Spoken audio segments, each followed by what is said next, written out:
Elections ने आपको हिलाया है, जिनके ऊपर जुल्म हुआ है पिछले साल 2 साल, 2,62,00,000। It is shameful.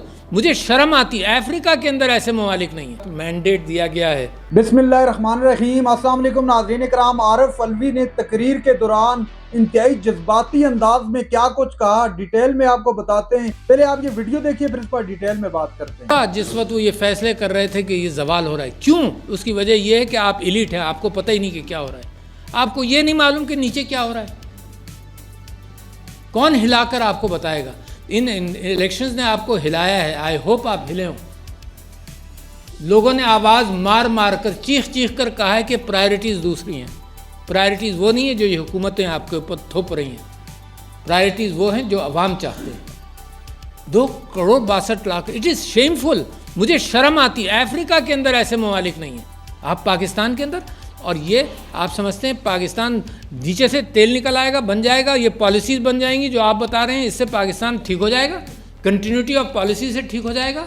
चलाने वाले लोग नहीं है तो कंटिन्यूटी कहाँ से आएगी? आप मजदूर एक्सपोर्ट करते रहेंगे क्या सारी, जब तक है कि जाओ जनाब गुलो गुलजार करो तो मिडल ईस्ट को, और अपने मुल्क को सहरा बनाओ। So when I talk to you, मैं आपसे बात करता हूँ, तो इसको कौन संभालेगा? ये सियासतदान संभालेगा सिर्फ? ये आपने कह दिया कि जी हम ताजिर हैं, हमारा कोई ताल्लुक नहीं सियासत से। You are in misery, aren't you? आपका ताल्लुक कैसे नहीं है? सियासत का हथौड़ा आपके सरों पर पड़ रहा है मुसलसल, आपका नुकसान हो रहा है, मगर आप भी अपनी सेफ्टी करते हैं कि चलो भाई हम अपने घर में, हम महफूज हैं। बाकी दुनिया का जो हाल हो, बाकी पाकिस्तान की आवाम का जो हाल हो, किसको पुकारूं मैं? कौन आएगा ठीक करने आपके अलावा? Tell me, answer me. कोई बता दे कि नहीं जी, जिनके ऊपर जुल्म हुआ है पिछले साल 2 साल के अंदर, 3 साल के अंदर, वही लोग करेंगे। भाई हम नहीं कर सकते। हम we are in our safe surroundings. हम इस कंट्रोवर्सी में नहीं जाना चाहते। ये कंट्रोवर्सी आपके घर को जला रही है। तो priority is not the good policies.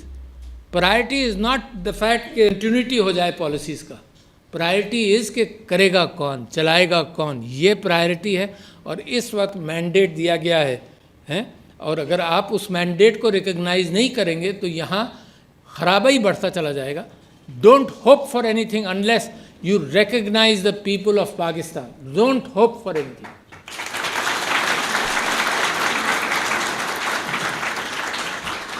यार इस मुल्क के अंदर हमें मेहनत करनी पड़ेगी। Forget the state.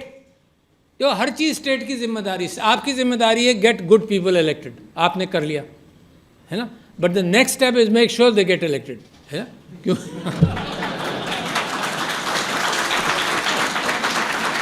तालियां इसी पर बजनी है सारी।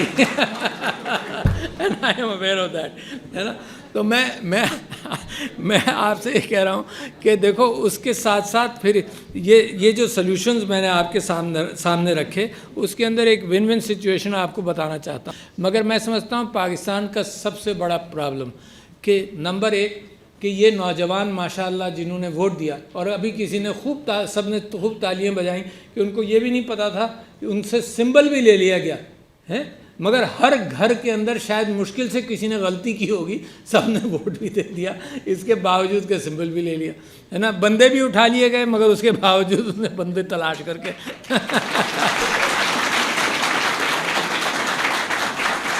खूब लोगों को मारा पीटा गया, मगर फिर भी औरतें और जवान खड़े रहे, है ना? रिमार्केबल, औरतें खड़ी रहीं यार। इस मुल्क में आपको क्या सबूत चाहिए कि इस मुल्क में वाइब्रेंसी नहीं है?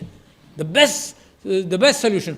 और कोविड के अंदर मैं मिसाल उससे कोविड से देना चाहता हूँ कि कोविड में आप you are the 3rd best country in the world to perform. अच्छा, वहाँ से रास्ता तलाश करूँ कि क्या चीज़ है अच्छी परफॉर्मेंस का, मुझे प्रेस्क्रिप्शन नुस्खा मिल जाए। अल्लाह मियाँ ने कोई नुस्खा मुझे ये बताया है तो मैं तलाश करूँ अपनी ज़िंदगी में कि क्या नुस्खा है। कोविड में क्या हुआ? नंबर 1 ये कि सारे एलीट और सारे गरीब सब मरे। अगर सिर्फ गरीब मर रहे होते ना, तो मुझे यकीन है कि एलीट कैप्चर का तरीक़ाकार ये है कि अगर ये 2,62,00,000 बच्चे हैं तो और बच्चे पैदा करो आउट ऑफ स्कूल। उन्हीं की गलती है। 2,62,00,000, इट बर्न्स मी। और आपको मालूम है कितना मुश्किल से ये वापस स्कूल में आएंगे? Just a small figure for you to understand. पैसे से नहीं आएंगे ये, क्योंकि इस वक्त सारी सूबाई हुकूमतें 25 से 30% अपना बजट जो है वो तालीम पर खर्च कर रही हैं। सेहत की बात मैं बाद में करूँगा। 25 से 30% आप समझते हैं उनके पास बजटरी कैफियत है कि वो बढ़ाएं अपने स्पेंडिंग। दूसरी बात आपको कहता हूँ, जब से पाकिस्तान बना है इन बच्चों को स्कूल में ले जाने के लिए आपको 55,000 स्कूल चाहिए, 55,000। जब से पाकिस्तान बना है पंजाब में 50,000 स्कूल्स बने। तो कब तक 2050 तक आप स्कूल बनाएंगे? इनका क्या होगा जिनको आपने अनपढ़ छोड़ दिया है? Very very criminal what has happened in Pakistan. नाज़रीन इकराम, आपने वीडियो देखी आरिफ अलवी साहब की इंतहाई जज्बाती तकरीर के दौरान उन्होंने मैंडेट के हवाले से खास तौर पर खुलकर बात की कि जिसका मैंडेट है उसके हवाले किया जाए। कम से कम किसी शख्स को तो 5 साल पूरे करने चाहिए। इमरान खान ने कोविड के दौरान किस तरह मुल्क को संभाला दिया, उसके अलावा इकॉनमी को किस तरह संभाला दिया, पूरी दुनिया ने देखा, पूरी दुनिया ने तारीफ की। नाज़रीन इकराम, आरिफ अलवी का मजीद कहना था कि करोड़ों लोगों ने वोट दिए और ये आप बखूबी जानते हैं कि वोट किसको पड़े। वोट इमरान खान को मिले, उसका मैंडेट है, उसका मैंडेट एक्सेप्ट करना चाहिए, तस्लीम करना चाहिए। यही जमहूरियत का हुस्न है। इसी तरह ही हमारी जमहूरियत मजबूत होगी, हमारे मुल्क की इकॉनमी बेहतर होगी। सदर मुमलिकत की इंतहाई अहम तकरीर थी जो आपने सुनी। अगर बात की जाए हाजरीन महफिल की तो वहां पर बहुत बड़ी तादाद में मौजूद थी, हाजरीन वहां पर मौजूद थे और बहुत सारे सिक्योरिटी के मद में भी बहुत ज्यादा लोग वहां पे मौजूद थे जब प्रेसिडेंट साहब खिताब फरमा रहे थे। नाज़रीन इकराम, सदर आरिफ अलवी ने धीमे अल्फाज में, जिसे बोलते हैं कि इनडायरेक्ट, तमाम चीजों पर रोशनी डाल दी और तमाम चीजों को जो है खुलकर बयान किया। वो अगर चाहे इलेक्शन के हवाले से हो, वो तालीम के हवाले से हो, वो सेहत के हवाले से हो। कहा कि पिछले 1-2 साल के दौरान कितना जुल्म हुआ लोगों पर, उसके बावजूद आप कहते हैं कि यही लोग बस सेट करेंगे मुल्क को, आपका कोई रोल नहीं होगा, आप सियासत में नहीं आएंगे। लिहाजा हर शख्स पर वाजिब है कि वो आए सियासत में।